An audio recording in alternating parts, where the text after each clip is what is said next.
But I do want to touch on this last statement that I read, and I'll try to post it as well. And I want to talk about it a little bit because it was just interesting to me. And so it says, sitting here thinking about Devon Franklin and Meagan Good's pending divorce is bothering me because they are believers. They went about dating the right way, celibacy.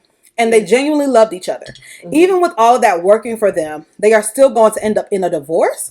So what does it take to make a relationship last? If love is not enough, and healthy dating isn't enough, and the shared faith in God isn't enough, what does it actually take? And they asked for comments. So like, this was just genuinely her asking a question. And I wanted to touch on that, as far as everything that she said, because in her mind, I don't know her, so I don't know if she's a believer or not. Her posters came up on my newsfeed, but it was interesting because she's like genuinely asking, like they did in her mind. And I'm looking at it from a non-believer standpoint, right? From that person who's a non-believer looking in, they were celibate. They was over here walking and talking about the weight, and you just hold down. And if you really look, there's a lot of celebrities recently that's been talking about they're going to be celibate and all this stuff. So it's like I don't want to say it's a trend, but some things come in trends, and right now it's a trend to be celibate. Right. It is, know. And so she's generally saying, like, in my mind, they did everything, right? And yet they still gonna be divorced. So what does it take? They had a love for each other. They dated. They did the right thing and held out before marriage, and they shared faith in God and all this. But yet they're gonna end up in a divorce. So what does it actually take? So I wanna talk about this. I don't feel like this is gonna be a end all answer. So but that's interesting. Anything that we put forward takes work. We have to remember that the Bible tells us that man born of a woman, there will be trouble. Mm-hmm. God never said that when you get saved, trouble goes away. Mm-hmm. The most important thing in a relationship for me is that 3-strand cord. Mm-hmm. Me, God, and my mate. Mm-hmm. There have been times where your father and I did not agree. And we had no one to lead us. But we always, in those aspects. Now I love it. We have an excellent man and woman of God that really lives. And I don't know about everybody else, but for me, where I attend service, and I can't say everybody in the church feel the same way, but I do. I feel like they live out what they do before us. And I think it's so important to remember that God is always important. I remember the first 6 months that your dad and I was married. We were not saved. When we moved to Georgia, there were a lot of problems. In the first 6 months, I wanted an annulment. Because first of all, he came from a healthy home. I'm just being honest. Right. I wasn't saved. And people, when they see my name is Tanya Sykes-Clark. I kept my sights because I was like, if he tripped, I still got sights. Said, look, 1 foot in, 1 foot out. Right, 1 foot in, 1 foot out. And that's just how I was, because I was about to say, your dad grew up in a healthy home with a husband and a wife. Mm-hmm. I grew up in a dysfunctional home where my father was not present. Mm-hmm. My mother was it was an abusive situation. And so there was a lot going on. Mm-hmm. Then in my family, my grandmother was married on my mom's side, and I grew up mostly around my mom's family. So my grandmother and my grandfather were married, but after that, my aunt got married. But these were years that as I was growing, these things happened, that my aunt started getting married and things like that. So I didn't know that. Mm-hmm. All I knew is if you trip, I was always told to have my own. Yep. So I had my money stashed where I needed, and my name still on my Social Security card and everything else, because if I needed to drop the other name, backup plan. I had a backup plan. So I went in with a backup plan. He didn't. Mm-hmm. Even though we weren't saved, he never went in with that. When we got saved, it changed. I remember times when we became leaders, before we even went out to eat for our anniversary, we go straight to the church and the altar. Mm-hmm. When we had problems, we were careful about sharing with everyone. Mm-hmm. That's the next thing. Everyone does not value your mate. Facts. Everyone did not value my relationship or with my value husband. you, or feel like you should be happy either. Or feel like you should be happy. On that now. So we were even now, we're very careful about who we share with, what we share with. Mm-hmm. If there's something going on in our marriage, it's not like we hide it. Yeah, I was going to say, there's a difference too with being secretive and holding your marriage to yourself. Correct. Like I think secretive, you got to be careful of. If there's extra things going on that's Correct. dangerous, then don't be secretive. Right. You know what I'm saying? That's when you seek counsel, but you seek wise counsel, Correct. godly counsel, and you be seek careful, truthful and genuine counsel. And nobody that's for Everybody ain't one supposed over to be the other. correct. And It's someone that can be unbiased. neutral, Unbiased. So secretive is a lot different than Correct. saying I'm gonna keep my marriage to myself, which is very important in what she's saying. Because you can't say that. You can't go in blind thinking that because I walked this way before and I did this because God said it and this and that the enemy is not going to try to come in. Listen, he's doing his job. The problem is we have to stay vigilant and do our job. And I want to say something to that too, not to cut you. But I always hear, well, you know, when you get saved, it's like it get hard, this, that, and third. And the way I kind of look at it, and everybody's perspective may be different, but I kind of feel like it's going to be harder. And I feel like it's going to be harder because the devil and the enemy, he don't want you to be saved. No. So now that you are saved, that's when he going to attack you the most. When you in the world, what he got to worry about? You correct. Ain't nothing for him to come do. He gonna leave you where you at because that's where he wants you to be anyway.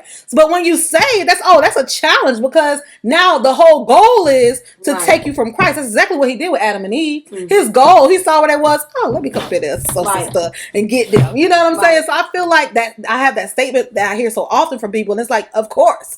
He gonna come and attack you a little bit harder because he wants you to come back on his side and to see that God is not for you, basically, in so many words. And so I like the fact that you mentioned that part, and I think as well when we talk about marriage and we talk about that things are going to get more challenging. It's so many mixed views when it comes to divorce in the body of Christ, right? And I do feel like for me, I let Chad know like we in this thing.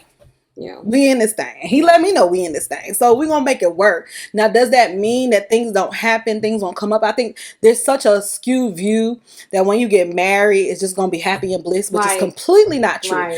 In some way, when y'all was dating, that was the best time. Because that's when y'all are just having fun. Y'all are trying to just engage each other. Y'all are courting each other. Y'all are trying to win each other's approval. It should be fun. So if you dating and it ain't fun right now, I'm gonna tell you to watch out for marriage because maybe you need to think it through. But it's all the fun stuff. It's the bliss. But when you get married, it gets serious. Now it's bills. Now it's children. If you have kids, now it's responsibilities. Now it's you got to remember to date. And one of the things that, as a therapist, I always try to hold true to is, with any marriage, it's a relationship, right? Just like you have a relationship with your mom, just have you have a relationship with your children, just have you have a relationship with certain family that you're really close to. What do you do to maintain that relationship? Very true. Right? Think about it from that standpoint. So what I do to maintain those relationships, you got to do the same thing in your marriage as well. Just because you get married doesn't mean you stop maintaining it, right? So in order to maintain me and mom's relationship, and we fight. You know what I'm saying? Because we with each other all the time. We disagree. We fight, girl. We have very passionate conversation. I'm just kidding. We don't fist fight, but we be fighting. We be passionate. We had the moments where she don't want to talk to me and I don't want to talk to her. You know what I'm saying? And what we have to do is one of us has to come together and we have to have that conversation, and then we have to talk things through. And I think within marriage, it's the same thing. You're gonna have disagreements. You with this person just about all the time.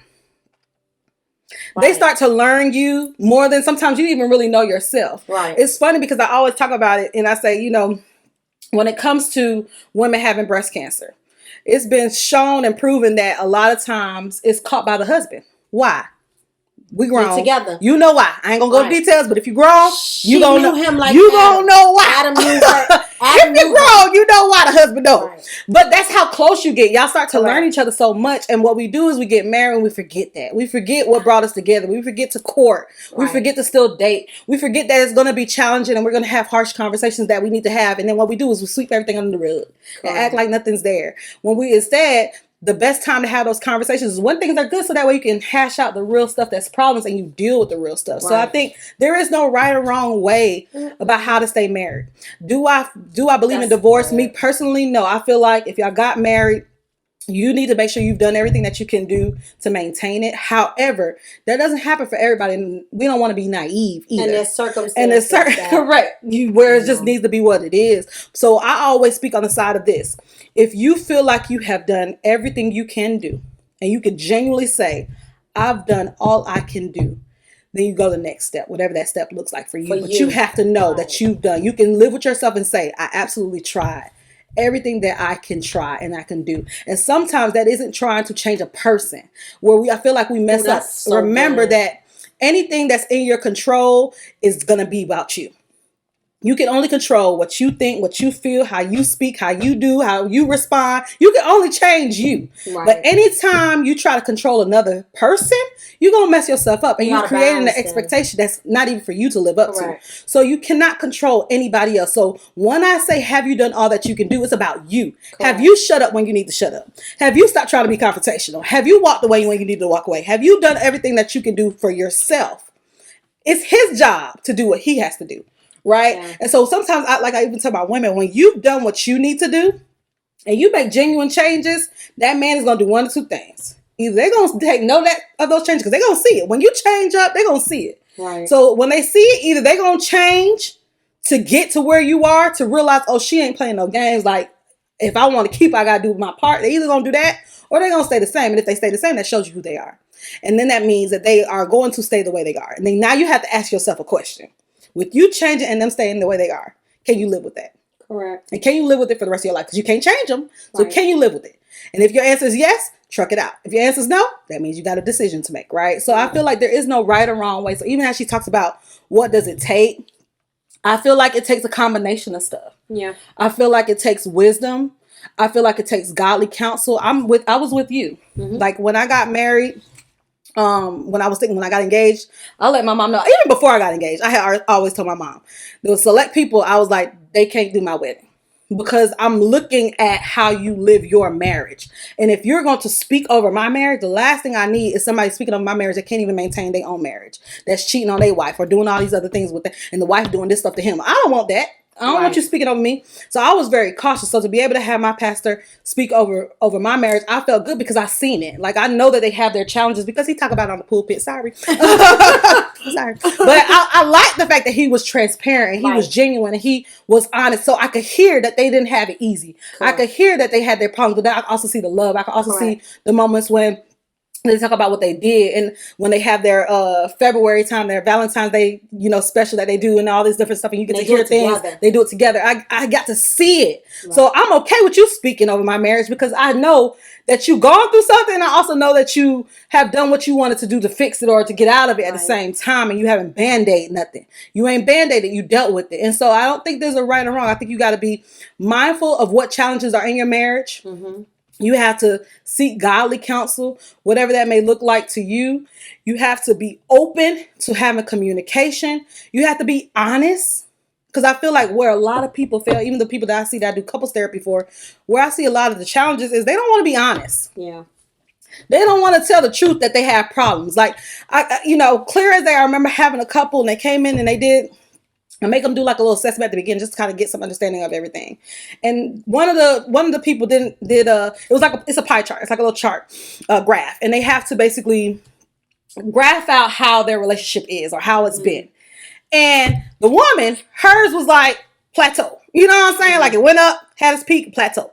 His was up. So in my mind, why are you at therapy?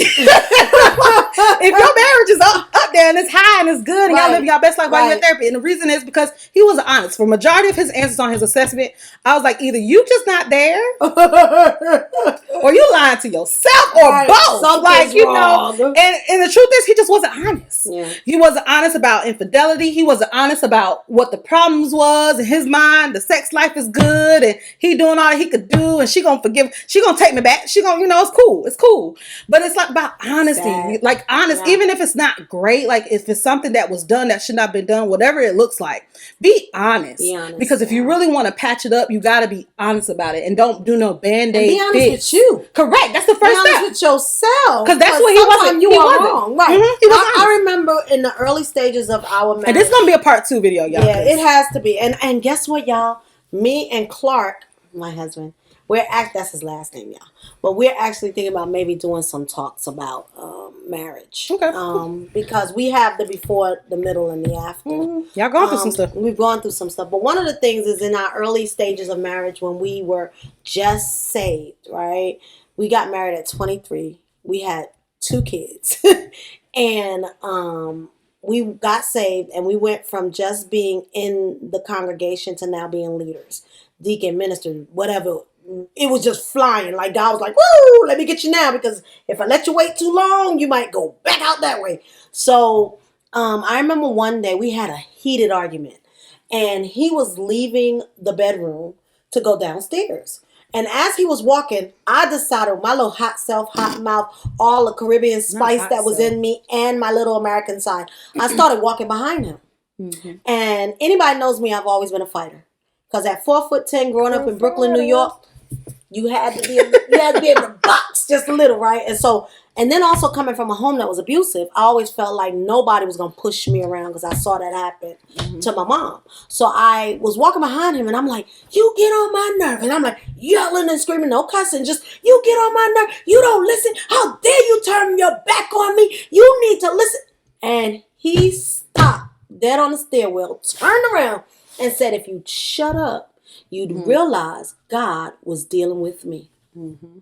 You over here running your mouth. These were his words. You running your mouth, and the Holy Spirit whooping my tail. I already was taking care of it for you. What? From that day, I learned something. So whenever we had a disagreement, I get real quiet. Mm-hmm. And I go in my prayer closet and pray. And most of the time I'm going with, God, you gave me this man. And ...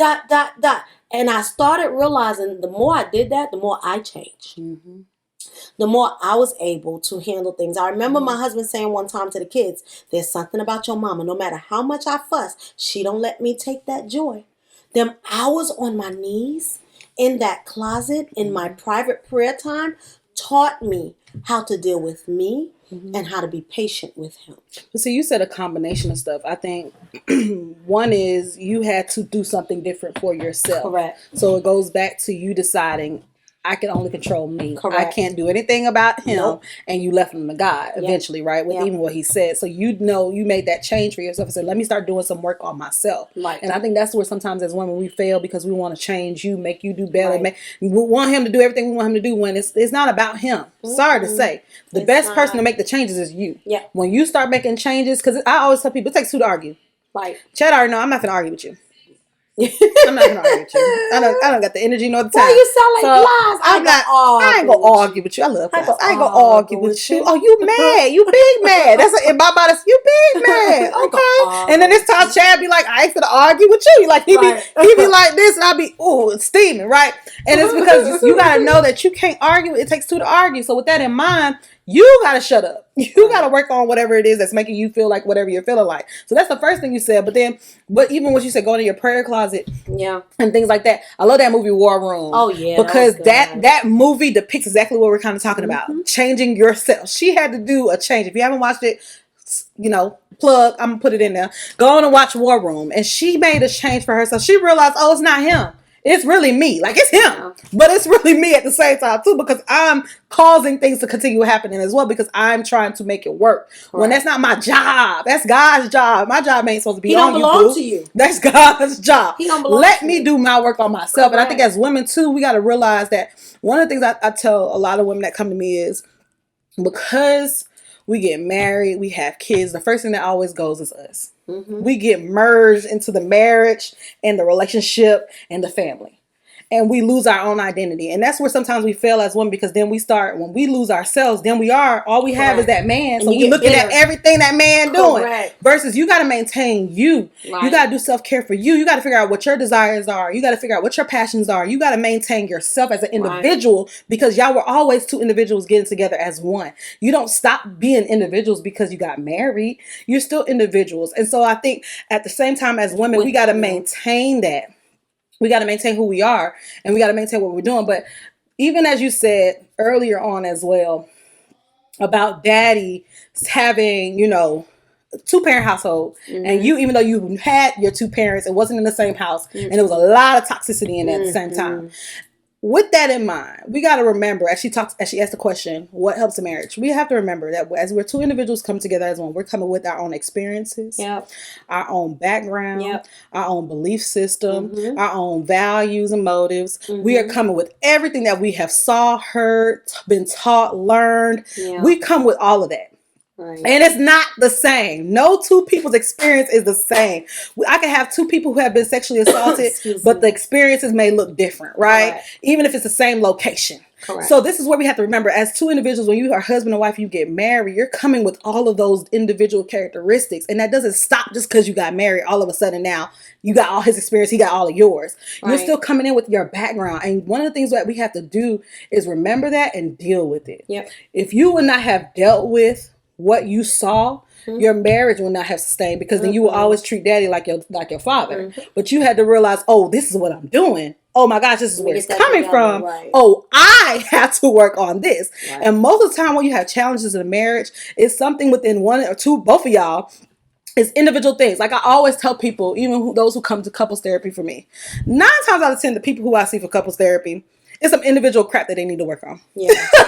And then that individual crap is messing up the marriage, right? And so you have to work on whatever you are seeing and deal with it. Correct. You got to be, I know I have my own baggage. I know Chad has his own baggage. And my goal is to continue working on my stuff. Doesn't mean either one of us is perfect. Just because you daddy still married doesn't mean y'all perfect. We go through things as well, right? But it's about dealing with your crap and being honest about it and saying, what's standing in my way of my marriage being successful or better than it is, or better than it can be, and always making sure that we keep God at the center at the same time, and knowing that there's going to be times he's up and I'm down, and there's going to be times where I'm up and he's down. Correct. There's going to be times we're down together, and we have to maintain each other, and it's about making sure that both of y'all both want the same thing too. Yeah.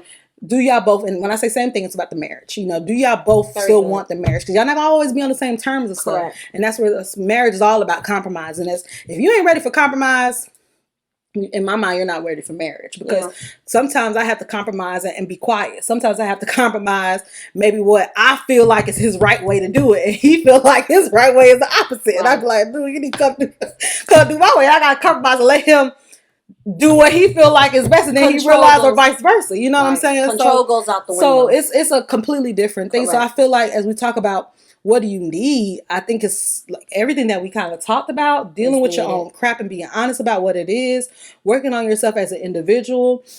It's about keeping God at the center. It's about being honest about whatever are problems in your marriage and not trying to hide it, cover it up, band-aid, fix it.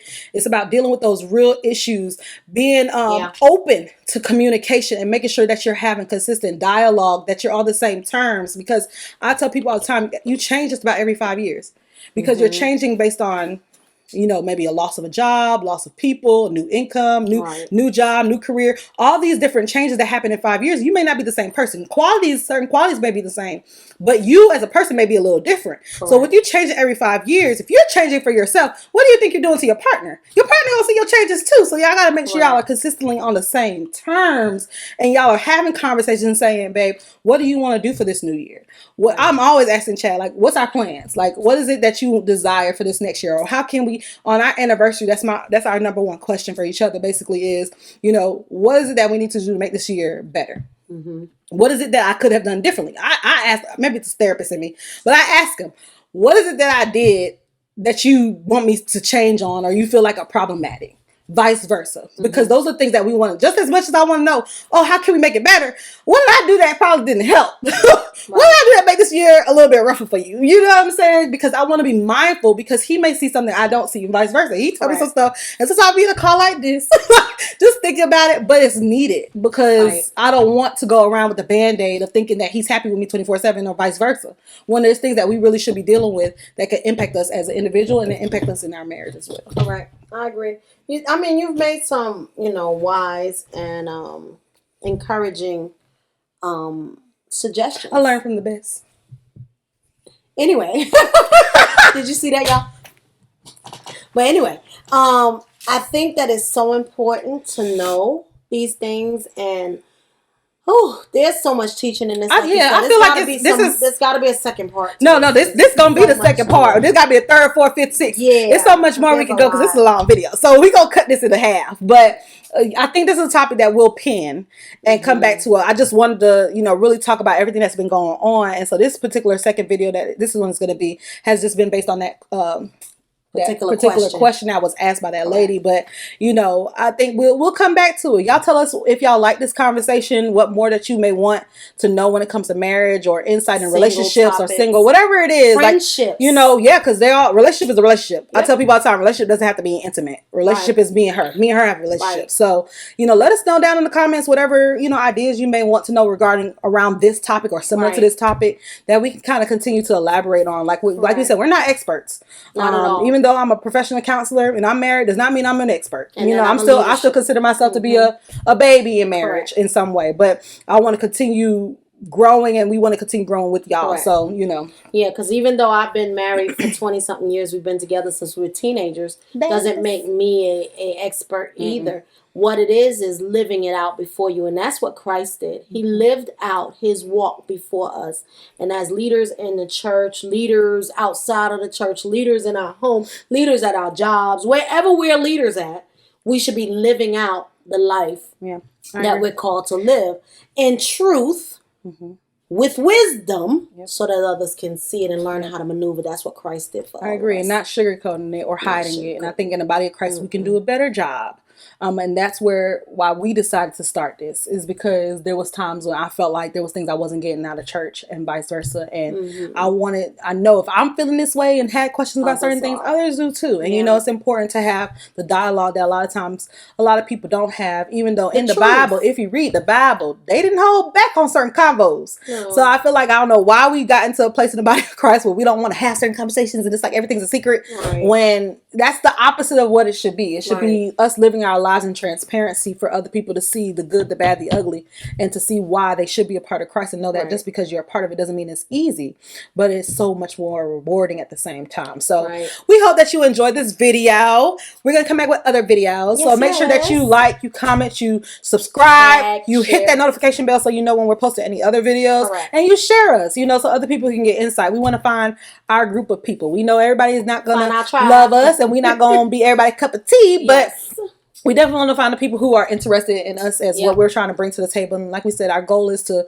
touch as many people as we can while also doing things that we do every day anyway, which is talking and having like we just did. This video was not supposed to be this loud. But this is how we do. We literally just end up talking about different topics. And so we want to continue doing that with y'all. So make sure you like, comment, you share, you subscribe, and you join our Sausage Season squad and family. Okay? Bye, y'all.